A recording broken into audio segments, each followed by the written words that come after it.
लेकिन जब हम समाधान की तरफ जाते हैं तो उसके अनेक रास्ते मिलते हैं और यही समाधान ही इनोवेशन है।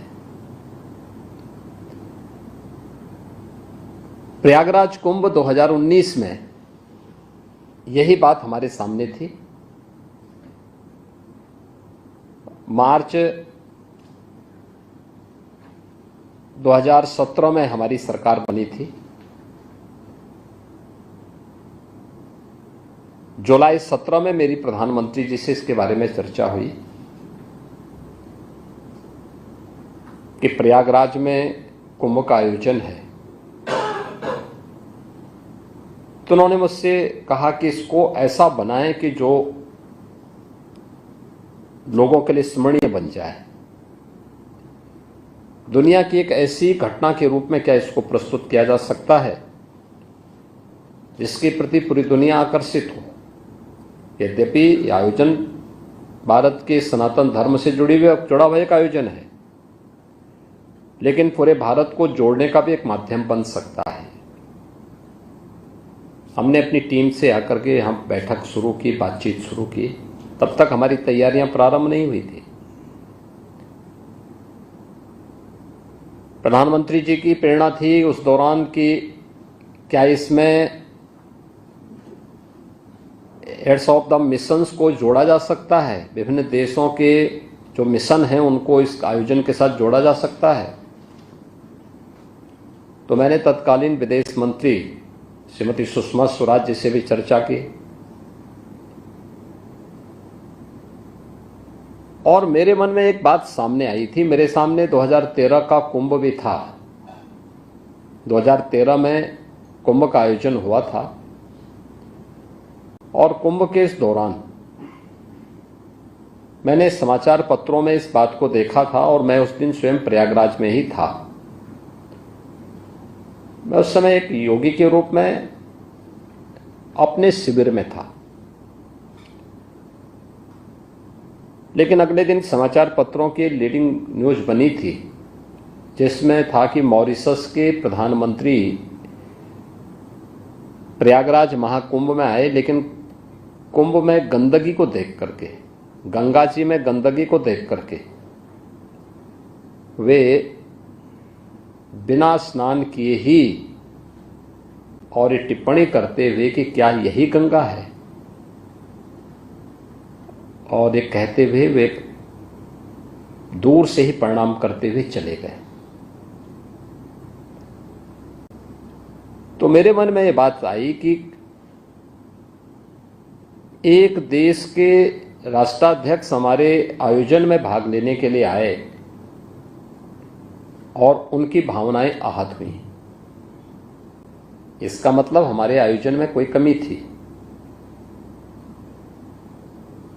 उस कमी का निवारण हो, हमें उस पर ध्यान देना होगा, न कि उस कमी को बार बार कुरेदना।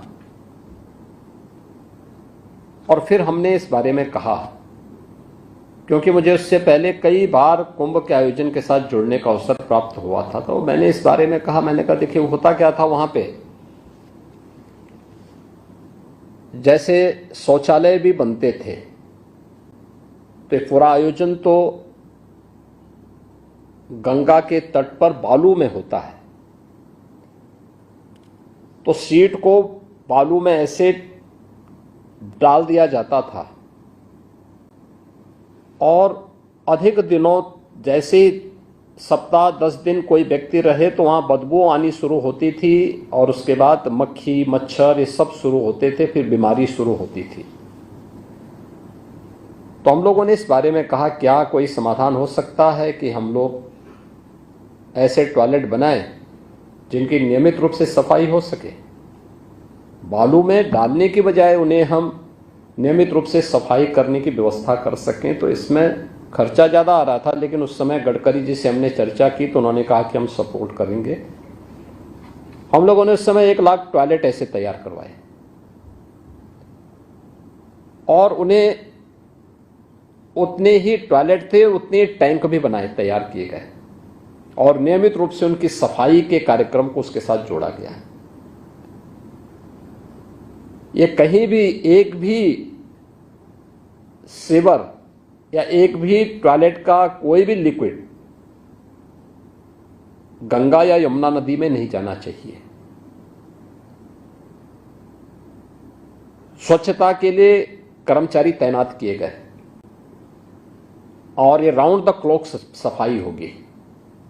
जब मुख्य स्नान है, भीड़ है, उस दौरान संभव नहीं, लेकिन जैसे भीड़ छंटे सफाई का कार्यक्रम हमारा चलता रहे।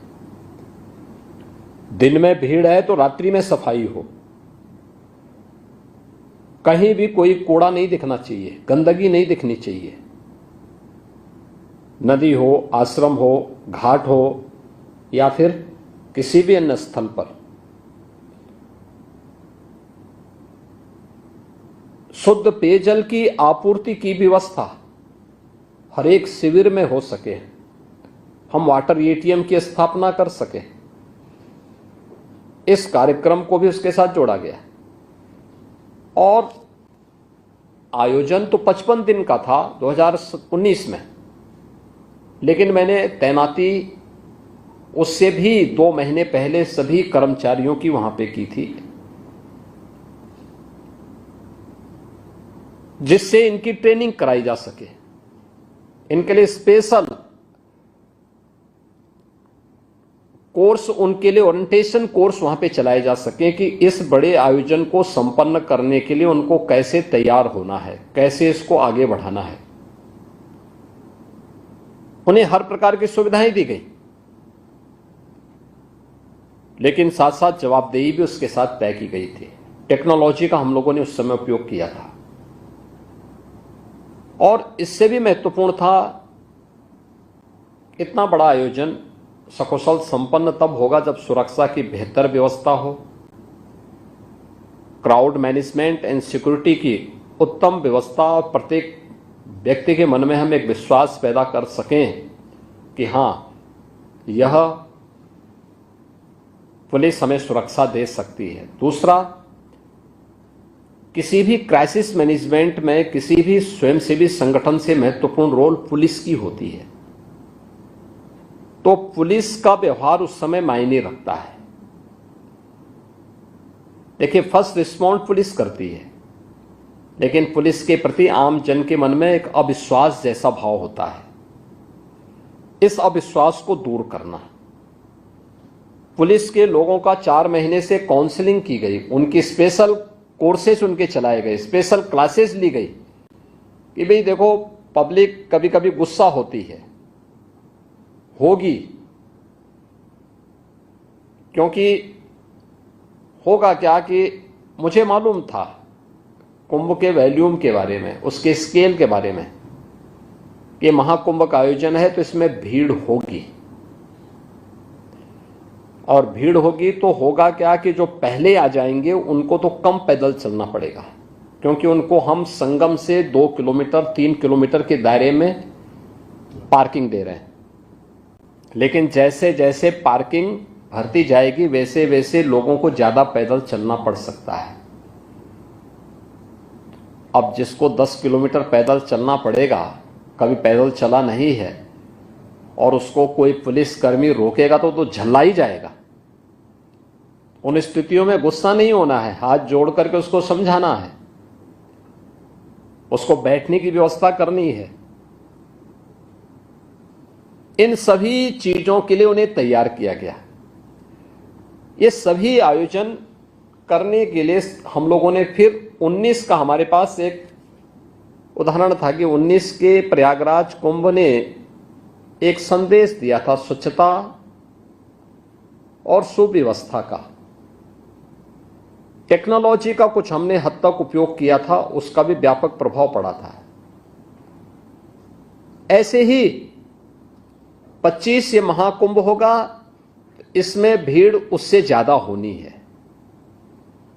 इतना ज्यादा भीड़ होगी ये हमें अंदाजा नहीं था, लेकिन मैं ये मानता था कि 24 की तुलना, यह 19 की तुलना में दुगनी भीड़ होगी, दुगनी। तो उसके लिए उस प्रकार की व्यवस्था की गई। एक मैंने नवंबर 2022 में जो पहली बैठक ली थी, एक सामान्य बैठक ली थी, उस समय कोई तैनाती हमने किसी अधिकारी की नहीं की थी, लेकिन शासन के अधिकारियों के साथ मैंने बैठक ली थी। उस समय मैंने कहा था कि भाई देखो, ये मान के चलिए कि हमारे पास 1 वर्ष का समय है। दिसंबर 2023 से एक्टिविटीज वहां प्रारंभ हो जाएंगी।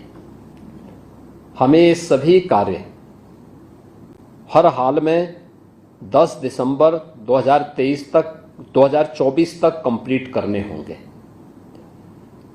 और ये आयोजन सफल तब होंगे क्योंकि हम महाकुंभ को तो एक टेम्परेरी सिटी में आयोजित करेंगे, लेकिन उसका सपोर्टिंग सिस्टम होगा प्रयागराज सिटी। प्रयागराज सिटी के एक व्यवस्थित डेवलपमेंट प्लान को भी हमें आगे बढ़ाना पड़ेगा। देखिए, अंतर क्या होता है, जब लोगों को विश्वास पहले नहीं होता है तो लोगों में काफी अनरेस्ट होता है, और जब पब्लिक को विश्वास होता है तो उसके बाद कोई अनरेस्ट नहीं होता है।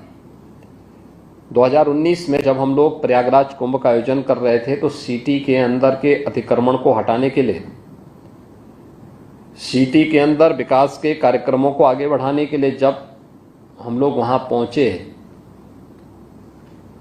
तो मैं वहां पर पहली 2-3 बैठक ली। सभी जनप्रतिनिधि मौजूद थे, मंत्रीगण मौजूद थे, अच्छी बैठक हुई। लेकिन जब हमने कार्य करना प्रारंभ कर दिया तो एक एक करके विरोध शुरू हुआ। सबसे पहले जनप्रतिनिधियों ने, फिर मंत्रियों ने, फिर बैठक से वॉकआउट हो गया उन लोगों का। और मुझे लगता है कि कुंभ आयोजन के पहले के 6 महीने ऐसे थे जिनमें उन लोगों ने मेरे साथ किसी बैठक में प्रतिभाग नहीं किया। ये 2019 की स्थिति थी। उन लोगों ने कहा कि साहब आप पूरे प्रयागराज सिटी को उजाड़ रहे हैं। मैंने कहा उजाड़ूंगा नहीं, इसको ठीक करूंगा। उन्होंने कहा नहीं, कुंभ के पहले ठीक हो ही नहीं पाएगा। मैंने कहा नहीं, मैं तो काम तो उसी स्पीड से कर रहा हूं कि कुंभ के पहले मैं इसको ठीक कर दूंगा। खैर, अगर मैं उनके द्वारा उठाई गई समस्याओं पर ज्यादा सुनता तो लगता था कि मैं काम नहीं कर पाऊंगा, कुछ भी उसका रास्ता नहीं निकाल पाऊंगा। तो मैंने कहा भी नहीं, मुझे ठीक करना है, और मैं उस समाधान की तरफ ही आगे बढ़ता रहा। परिणाम क्या था कि कुंभ के ठीक पहले दिसंबर में मैंने प्रधानमंत्री जी का कार्यक्रम लिया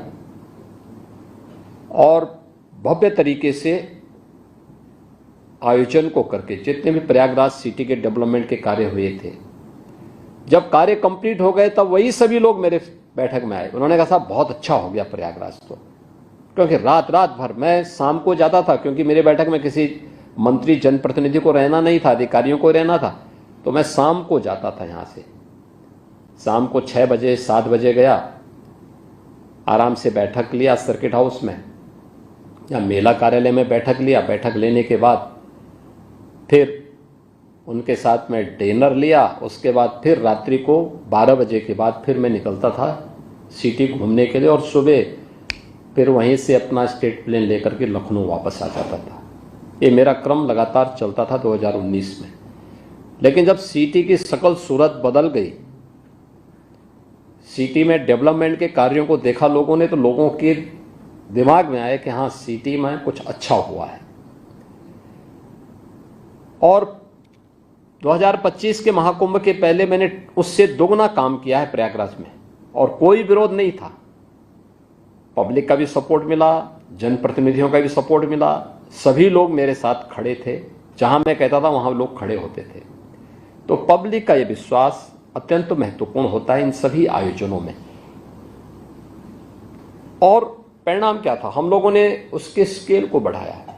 जैसे प्रयागराज में हम लोगों ने मेले के दायरे को बढ़ाया। 2019 में जितना था, हमने कहा लगभग इसका दुगना करने का प्रयास करो। 2000 हेक्टेयर में था, यानी 5000 एकड़ में, तो इसको 10,000 एकड़ में बना दो। टॉयलेट 1 लाख थे तो उसको 1.5 लाख करो। संस्थाएं 6,000 थी तो इस बार 8,000 आएंगी। 1 लाख टेंटेज थे पहले, 60,000 टेंटेज थे पहले 19 में, इस बार मान के चलो कि 1 लाख से ऊपर आएंगे। पेंटोन केवल 22 थे, उसको 30 किया गया। यानी हर एक के दायरे को बढ़ाया गया। पार्किंग स्पेस 5,000 एकड़ में केवल पार्किंग के 6 अलग अलग स्थल हर रूट पे दिए गए थे, जिसमें 6 लाख बसेज और 4 व्हीलर को हम पार्क कर सकते हैं। लेकिन मैं ये जानता था कि कहीं ना कहीं हम लोग चूकेंगे, क्योंकि मुझे आशंका थी कि भीड़ इससे ज़्यादा हो सकती है, इसलिए हमें इसको बढ़ा के 10 लाख तक करना था। लेकिन प्रयागराज उसके आसपास स्पेस नहीं था, तो हम लोगों ने नेबरिंग डिस्ट्रिक्ट में भी मिर्जापुर, भदोई, जौनपुर, प्रतापगढ़, कौशाम्बी, फतेहपुर, चित्रकूट, इन जनपदों में भी कुछ पार्किंग स्पेस दिए थे और होल्डिंग एरिया तैयार किए थे। रेलवे 2013 में रेलवे स्टेशन पर भगदड़ मची थी, 42 लोगों की दुखद मृत्यु हुई थी। तो रेलवे का मुख्य जंक्शन के साथ साथ 9 अन्य स्टेशन का विस्तारीकरण किया गया। प्रयागराज में एयरपोर्ट का विस्तारीकरण किया गया, सिविल टर्मिनल का,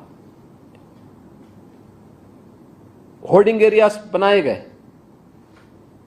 रेलवे स्टेशन के साथ साथ बाहर भी, कि अगर बाई चांस किसी रेलवे स्टेशन पर 5 लाख की भीड़ एक साथ आ गई, रेलवे स्टेशन की सामर्थ्य 3 लाख की है, तो हम 2 से लेकर के 5 लाख अन्य लोगों को होल्डिंग एरिया में रोक करके उनके लिए व्यवस्था दे सकें। हमें एक चीज का जरूर ध्यान रखना चाहिए, जब भी इस प्रकार के आयोजन होते हैं 2 चीजों का स्वभाव होता है। देखिए, ये विशुद्ध धार्मिक आयोजन है। इसमें जो भी स्नान करने के लिए आ रहा है, एक श्रद्धा भाव उसके अंतःकरण में होती है, उसके मन में कोई दूसरा भाव नहीं होता है।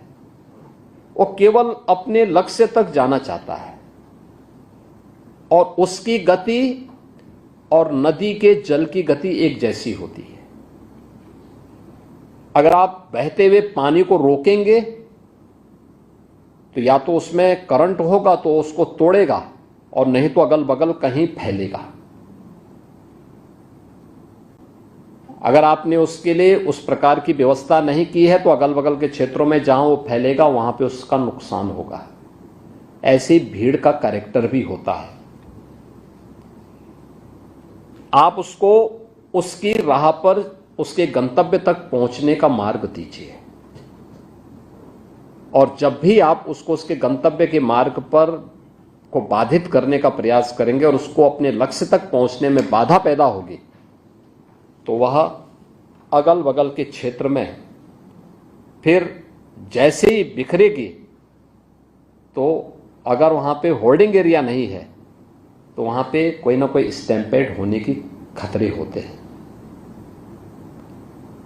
ये अक्सर होता है। लेकिन धार्मिक भीड़ जो सचमुच आध्यात्मिक भावना से उत्प्रोत होती है, वो अत्यंत अनुशासित भी होती है। आपने देखा होगा 28-29 की रात्रि में जो स्टैम्पेड की घटना घटित होती है, यह रात्रि को 1-1:15 बजे से, यानी 1:15 से लेकर के 1:30 बजे के बीच में होती है। उस समय प्रयागराज मेला क्षेत्र में लगभग 4 करोड़ की भीड़ रहती है, और बाकी लोग, क्योंकि सायंकाल 7:30 बजे से ही मुहूर्त शुरू हो जाता है मौनी अमावस्या का, और बाकी भीड़ आ रही है, हर स्तर पर प्रेशर है। लेकिन जैसे ही स्टैम्पेड की घटना घटित हुई, विदिन 15 मिनट के अंदर पब्लिक ने स्वयं ग्रीन कॉरिडोर दिया और उन सभी लोगों को हॉस्पिटल पहुंचाने में मदद भी की। आप अनुमान करिए, जहां पे पूरी सिटी, जिस सिटी की क्षमता केवल 25 लाख की हो, उस सिटी के अंदर 2.5 से 3 करोड़ लोग हों। मेला क्षेत्र में जिसमें रहने के लिए हमने केवल 25 लाख लोगों की व्यवस्था की है, उस मेले क्षेत्र में 4 करोड़ से अधिक की भीड़ हो। आने वाले सभी मार्गों पर भीड़ हो। और यह स्थिति तब थी जब हमने नेबरिंग डिस्ट्रिक्ट में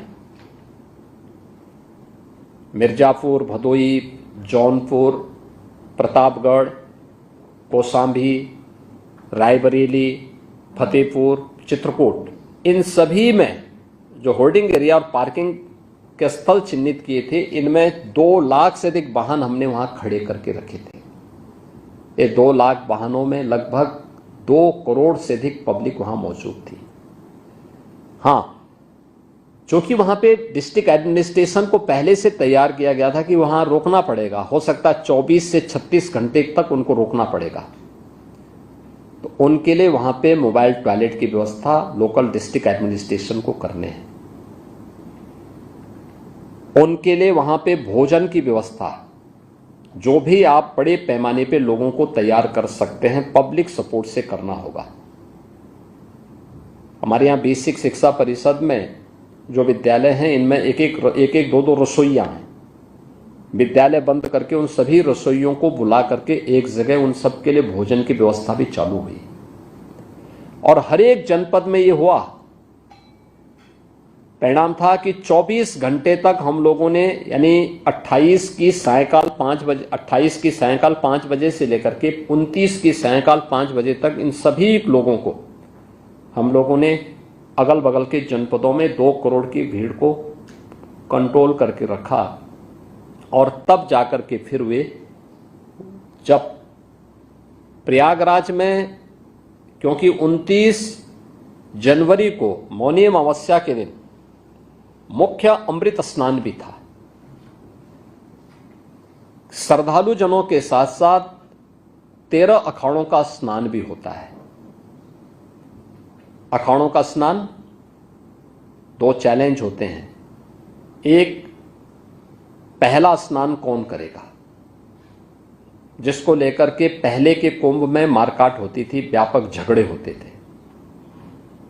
दूसरा, स्नान प्रातः 4 बजे से होना था, लेकिन स्टैम्पेड की घटना के बाद सभी अखाड़े तैयार थे, लेकिन मैंने 3 बजे प्रातः उनसे अनुरोध किया कि स्नान को कुछ देर आपको स्थगित करना पड़ेगा, क्योंकि एक घटना घटित हुई है।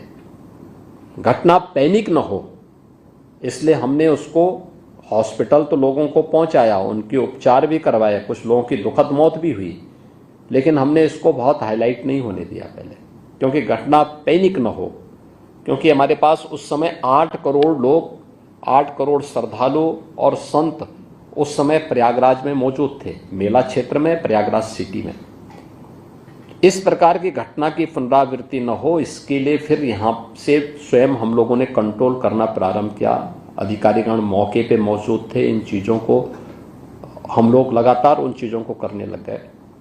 और फिर उनका स्नान, चूँकि मुहूर्त 29 को पूरे दिन भर था, तो फिर दोपहर 12 बजे तक उनको लिए संगम नोच खाली करवा करके वहाँ पे उनके स्नान की तैयारी की गई। और फिर 3 बजे से 2-2:30 बजे से उनका स्नान प्रारंभ हुआ, 13 के 13 अखाड़ों का और अन्य संतों का। एक प्रेशर संतों का स्नान करने का था, दूसरा श्रद्धालु सकुशल स्नान करके निकल भी सके, यह एक आयोजन था। देखिए, एक विपरीत परिस्थिति में निर्णय लेने की सामर्थ्य विकसित करना एक चैलेंज था। अक्सर होता है जब इस प्रकार की स्थितियां आती हैं तो बहुत सारे लोग हाथ पैर छोड़ देते हैं और ये मान के चल लेते हैं कि अब जो होना होगा देखा जाएगा। नहीं, हमें विपरीत परिस्थितियों में धैर्य से काम लेकर के और उस समय मजबूती से उस चैलेंज को फेस करने के लिए तैयार होना होगा। दूसरा है कि इस डायलॉग की भाषा, डायलॉग स्थापित करना पड़ेगा हर एक स्टेक होल्डर से, श्रद्धालुजन से, संतों से और अन्य उन लोगों से जो इस पूरी व्यवस्था के साथ जुड़े हुए हैं। एक बेहतर समन्वय के साथ उसको आगे बढ़ाना पड़ेगा। और यह कार्य फिर वहां पर पहले से भी था, लेकिन इसको और बेहतर करके मैंने स्वयं भी बातचीत करना शुरू किया यहां से। तो आयोजन भी हुआ, अन्य आयोजनों को कंट्रोल किया गया, अगल बगल के जनपदों को भी कहा गया कि भाई देखो, जब तक मैं नहीं कहूंगा तब तक आप वहां से किसी को छोड़ेंगे नहीं, रास्ता आप क्लियर करेंगे जिससे यहां से निकलने वाले लोगों को हम बाहर निकाल सके। और रेलवे स्टेशंस की भीड़ को भी कंट्रोल करने के लिए होर्डिंग एरिया के साथ साथ जगह जगह कंट्रोल करने के लिए टीम्स पहले से तैयार थी, लेकिन उसमें और भी हम लोगों को सावधानी बरतनी पड़ी थी। तो ये प्रयागराज की दृश्य था जिसमें प्रयागराज के इस पूरे आयोजन को सकुशल हम संपन्न करने में सबसे महत्वपूर्ण बात यह है कि इन पूरे आयोजन में ये आस्था आर्थिकी का भी कारण बन सकता है, प्रदेश और देश की अर्थव्यवस्था में भी योगदान दे सकता है। यह मुझे लगता है कि अब तक जिसको हम नजरअंदाज करते थे, आज वह देखने को वहां मिल रहा है। उसका एक छोटा सा उदाहरण मैं आपको दूं। प्रयागराज में महाकुंभ के आयोजन के पहले पूरा आयोजन 13 जनवरी से 26 फरवरी के बीच में हुआ है। 45 दिन का आयोजन था। 13 जनवरी को मुख्य एक स्नान था पौष पूर्णिमा का, उस शुभारंभ था महाकुंभ का। दूसरा स्नान मकर संक्रांति का था, इसमें अमृत स्नान भी था। तीसरा स्नान मौनी अमावस्या का था 29 जनवरी को। चौथा स्नान था बसंत पंचमी 3 फरवरी को। पांचवां स्नान था माघी पूर्णिमा 12 फरवरी को। और अंतिम स्नान और महाकुंभ का समारोह था 26 फरवरी महाशिवरात्रि के दिन। 6 स्नान थे जिनमें 3 अमृत स्नान थे। महाकुंभ में 8,000 से अधिक संस्थाओं ने भाग लिया था, यानी धार्मिक और सामाजिक संस्थाएं थी। शेष अन्य तमाम अन्य संगठन भी इस आयोजन में भागीदार बने थे और 1 लाख से अधिक टेंटेज हम लोगों ने वहां उपलब्ध करवाए थे पूरे आयोजन में। बालू में चलना आसान नहीं होता है, क्योंकि अगर गीला होगा तो धंसेगा और अगर थोड़ा बहुत सूखा है, धूप है, तो वह धूल उड़ाएगा बहुत। उसके लिए चेकर्ड प्लेट बिछाई जाती है। 500 किलोमीटर की चेकर्ड प्लेट हम लोगों ने उसके लिए तैयार की थी। 30 पेंटून ब्रिज बनाए थे गंगा नदी और यमुना नदी को पार करने के लिए, इस पार से उस पार जाने के लिए। हम लोगों ने रिवर फ्रंट तैयार किए थे। 12 किलोमीटर का अस्थायी घाट भी बनाया गया था। कुछ पक्के घाट बनाए गए थे। जो लोग सामान्य दिनों में अक्सर होता क्या था, कुंभ के दौरान बसंत पंचमी के स्नान के बाद मेला लगभग समाप्त हो जाता था। केवल कल्पवासी बचते थे माघी पूर्णिमा तक। उनका 1 महीने का चलता है, पौष पूर्णिमा से माघी पूर्णिमा तक। शेष मेला बसंत पंचमी के दिन लगभग संपन्न हो जाता था। लेकिन पहली बार था कि मेला महाशिवरात्रि तक चला। हमने अंदाजा लगाया था कि 45 दिन में एवरेज 75,000 से 1 करोड़ लोग आएंगे, यानी 75,000 से 1 करोड़ लोगों की उपस्थिति होगी। लेकिन एवरेज जो उपस्थिति थी पूरे आयोजन में, ये मौनी अमावस्या के पहले, यानी मौनी अमावस्या में 28, 29 और 30 को ही 15 करोड़ श्रद्धालु वहां आए थे, जिनमें 5 करोड़ 28 जनवरी को, 8 करोड़ आए थे आपके 29 जनवरी को और 2 करोड़ थे 30 जनवरी को। शेष उससे पहले लगभग 3.5 करोड़ आए थे मकर संक्रांति को, 1.5 करोड़ आए थे पौष पूर्णिमा 13 जनवरी को। अन्य दिनों में 50 लाख, 60 लाख, 50 लाख, 60 लाख चल रहा था ये मौनी अमावस्या के पहले, यानी 28 के पहले। लेकिन 28 के बाद, 29 के बाद, 30 के बाद ये संख्या 1.5 करोड़, 1.25 करोड़ पर डे के हिसाब से चलती रही और आपके लगभग 3 करोड़ के आसपास थी बसंत पंचमी के दिन, 2 करोड़ के आसपास थी आपके माघी पूर्णिमा के दिन, और बाकी अन्य दिनों में 1.25, 1.5, 1.25 ये संख्या वहां निरंतर चलती रही। ये पब्लिक के मन में, देश में, दुनिया में कोई भी ऐसा तबका नहीं था। राष्ट्रपति जी आए थे, उपराष्ट्रपति जी इस आयोजन में भागीदार बने, प्रधानमंत्री जी 5 फरवरी को इस आयोजन में भागीदार बने, उपराष्ट्रपति जी 1 फरवरी को इस आयोजन में भागीदार बने थे, 10 फरवरी को राष्ट्रपति जी आई थी, तमाम केंद्रीय मंत्रीगण आए थे, राज्यपाल आए थे, माननीय मुख्यमंत्रीगण आए थे और 74 देशों के एम्बेसडर और हाई कमिश्नर्स भी इस आयोजन में भागीदार बने। भूटान के नरेश भी इस आयोजन में भागीदार बने थे। 12 देशों के मंत्रीगण आए थे और अन्य देशों के लगभग 100 से अधिक देशों की भागीदारी इस पूरे आयोजन में होती है। हर एक तबका उस आयोजन का हिस्सा बना था, क्या उद्यमी हो, क्या सामान्य नागरिक हो, क्या वह सेलिब्रिटीज हो, चाहे वह फिल्म स्टार हो, चाहे वह देश का जो क्रिकेटर हो या कोई भी अन्य, हर एक तबके का व्यक्ति उस आयोजन का हिस्सेदार बना था और जो भी आया उस अद्भुत संगम को देख करके, दृश्य को देखकर अभिभूत होता था, डुबकी लगा करके फिर वहां से बहुत अच्छी बातों को लेकर के जाता था। प्रयागराज के बहुत सारे सबक भी हैं और महाकुंभ का सबक यही है। देखिए, श्रीमद् भगवत गीता एक बात कहती है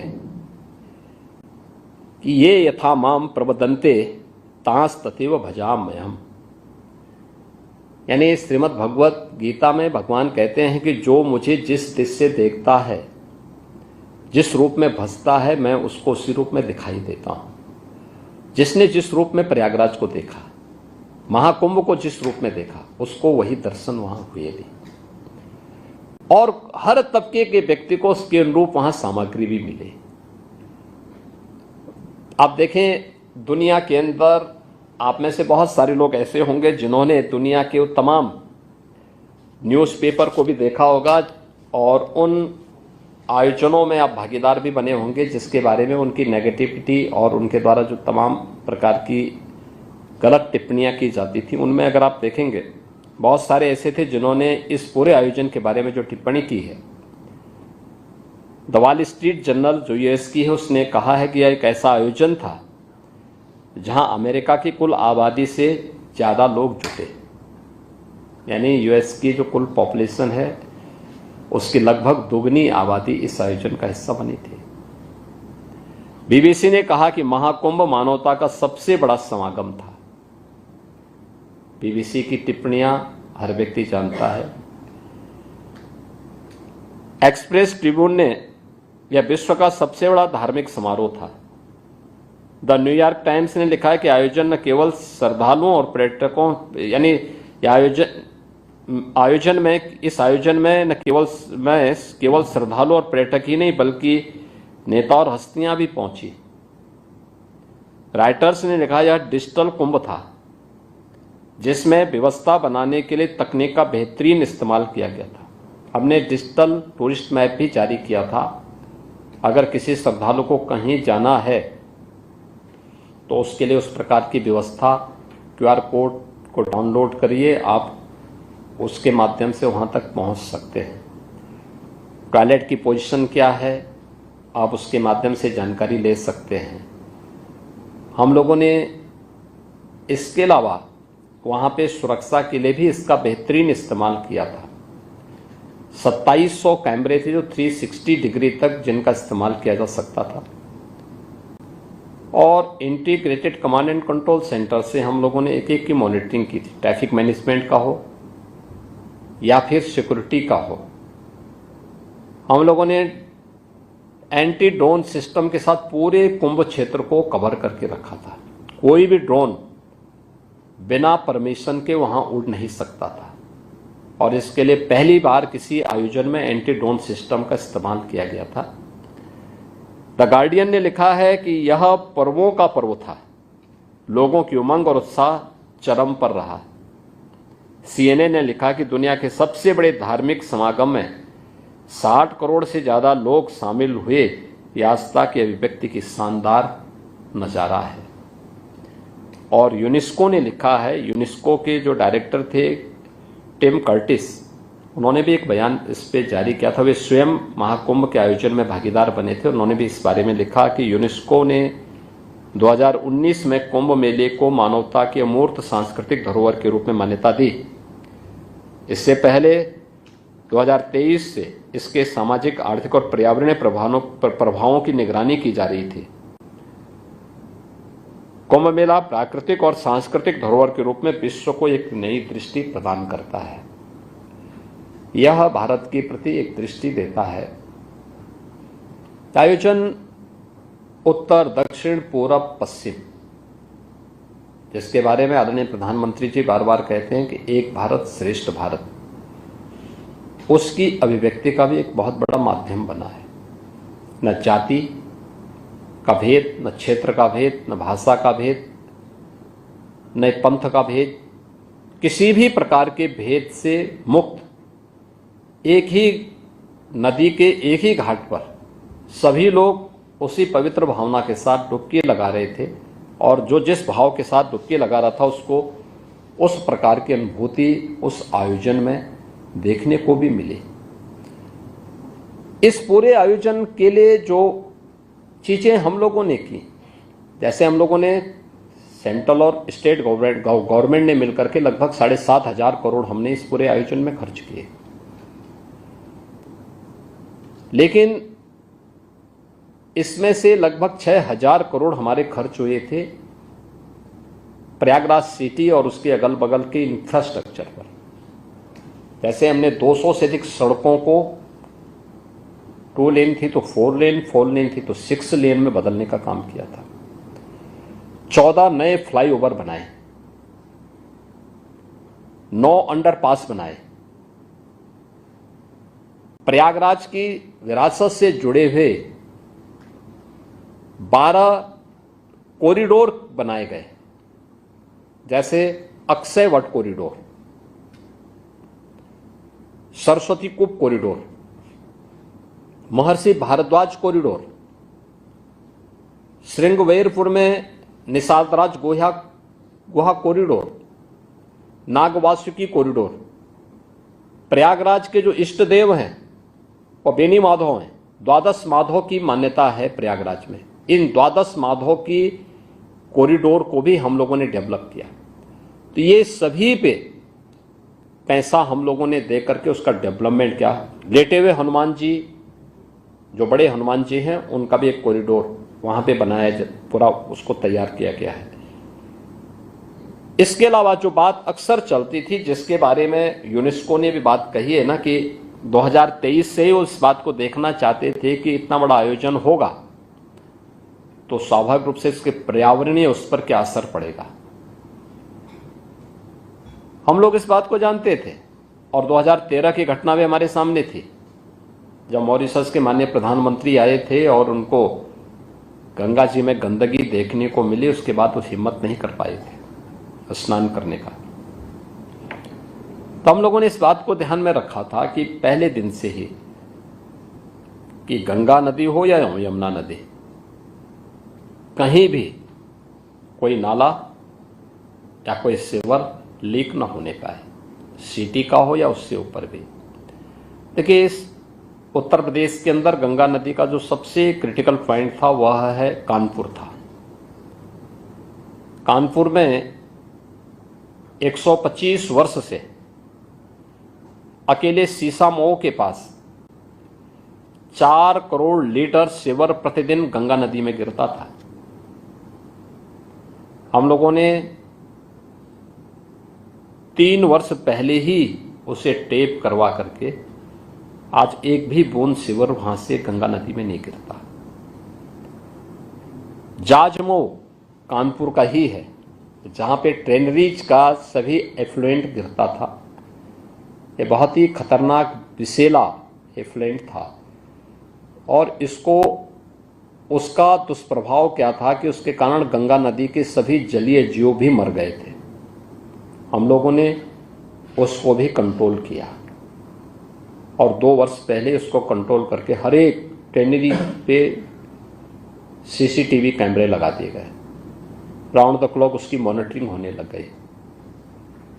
या तो आप ट्रेनरी चलाइए,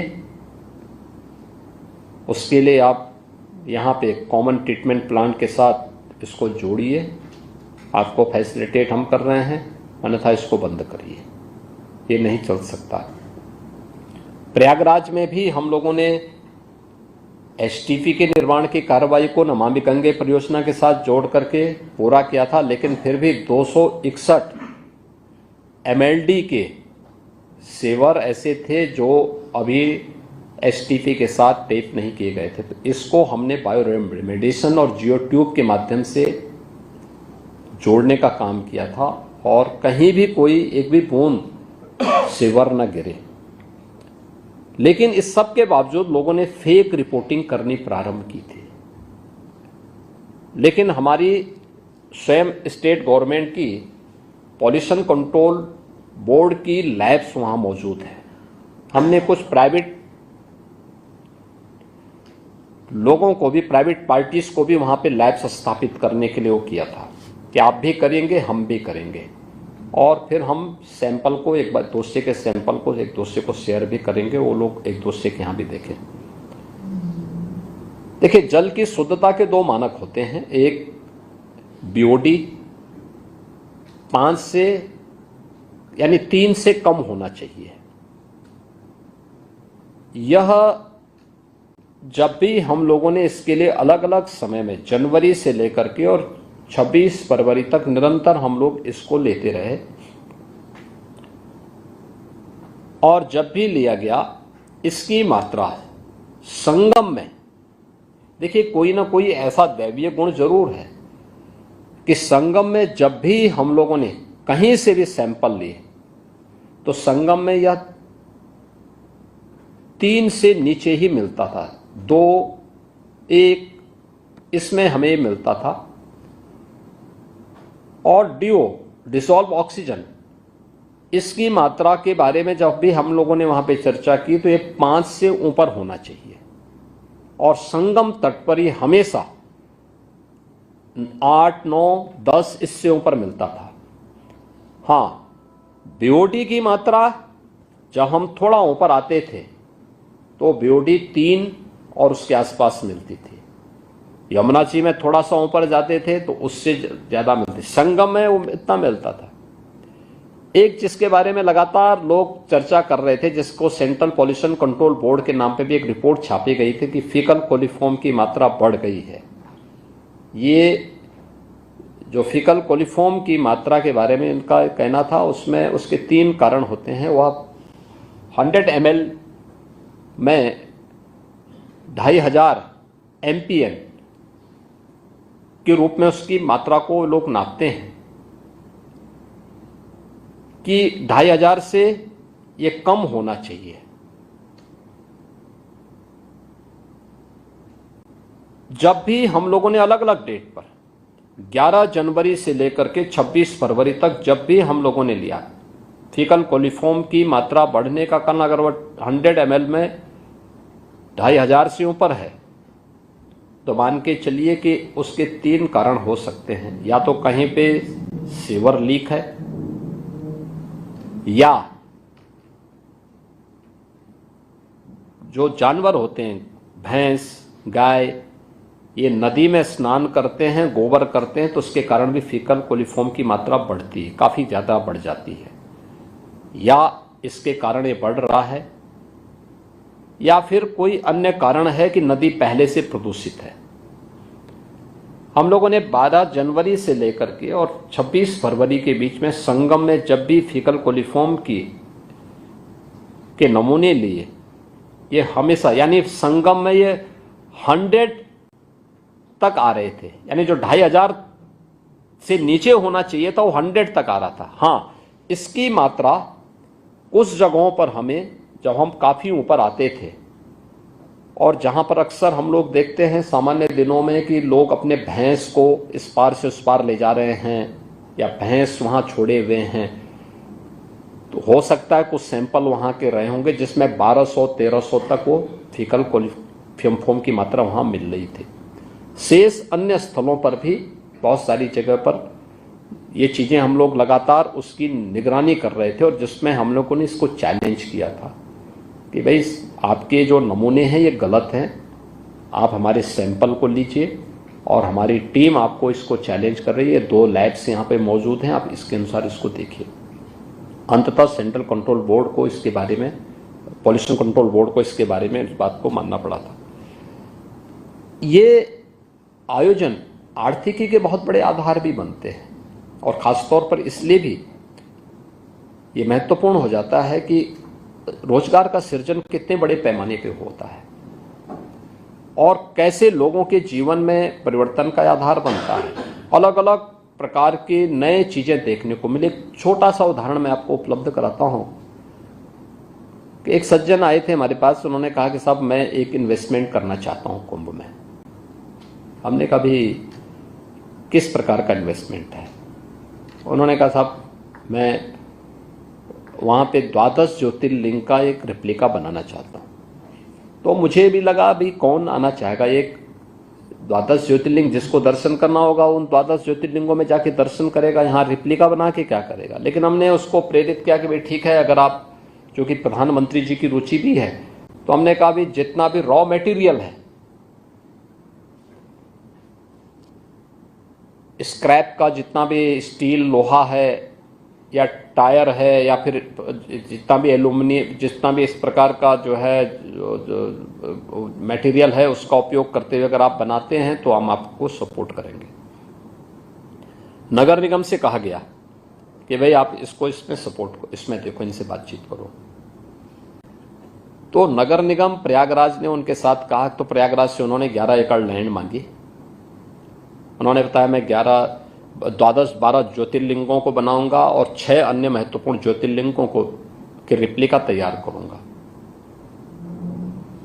और उसको मैं वहां मूर्ति या कोई ज्योतिर्लिंग नहीं रखूंगा, बाहर ही मंदिर का वो बनाऊंगा, ढांचा तैयार करूंगा और बाहर एक वीडियो स्क्रीन के माध्यम से प्रत्येक ज्योतिर्लिंग में उसके बारे में बताऊंगा। ये ज्योतिर्लिंग ठीक उसका कोऑर्डिनेट वही होगा जो जहां पे जिस कोऑर्डिनेट के साथ स्थित है भारत के अंदर। हमने ओके किया, उसने बनाया। जनवरी फर्स्ट वीक में मैंने उसको उद्घाटन भी किया। 10 जनवरी से 31 जनवरी तक उसने जितना इन्वेस्ट किया था वो पूरा पैसा अपना कमा चुका था। 14 करोड़ उन्होंने इन्वेस्ट किया था, 14 करोड़ की उसकी कमाई हो गई थी। हाँ, उसके बाद तो प्रॉफिट ही है और वो आज भी चल रहा है। यानी ये तो मैं 21 दिनों की बात कर रहा हूँ, वो 26 फरवरी के 27 फरवरी तक लगातार वैसी भीड़ चलते रही उसमें। तो यह एक अपने आप में उदाहरण है। ऐसे ही आप किसी भी उसको देखेंगे वहां पे, अपने आप में एक अद्भुत वो है कि कैसे वहां पर अलग अलग तबके के लोगों ने अपनी आजीविका का एक नया माध्यम बनाया था। तो जो जिस भाव से गया उसको उस प्रकार की दृष्टि वहां देखने को मिली, उस प्रकार की सृष्टि भी उसको देखने को मिली। और महाकुंभ के आयोजन के बहुत सारे सबक हैं। हमें धैर्य के साथ इस प्रकार के आयोजन के साथ जुड़ना होगा। विपरीत परिस्थितियों में धैर्य खोए बगैर नए मार्ग हमें देखने पड़ेंगे और प्रकृति के उन नियमों का पालन करना पड़ेगा जो पहले से हमारे सामने मौजूद हैं। जैसे नदी का प्रवाह है, आप छेड़ोगे तो उसके दोनों परिणामों के बारे में हमें पहले से इंतजार करना पड़ेगा। ऐसे ही भीड़ का भी प्रवाह होता है, उसको या तो उसकी राह चलने दो, उसको मार्ग दीजिए जाने के लिए आगे, और नहीं तो फिर वह कहीं ना कहीं भगदड़ का कारण जरूर बनेगा। मुझे अच्छा लगा कि भारतीय डाक सेवा से जुड़े हुए आप सभी अधिकारीगण इसमें रुचि लिए, और IIM लखनऊ में आप लोगों ने यहाँ पर आकर के आज इस संवाद के कार्यक्रम में मेरे साथ भी आपको यहाँ पर जुड़ने का अवसर प्राप्त हुआ है। मैं प्रोफेसर सब्यसाची सिन्हा जी को और उनकी पूरी टीम को धन्यवाद देता हूँ। आप सबका एक बार फिर से स्वागत करता हूँ। बहुत बहुत धन्यवाद। IIM की तरफ से मैं भी आपको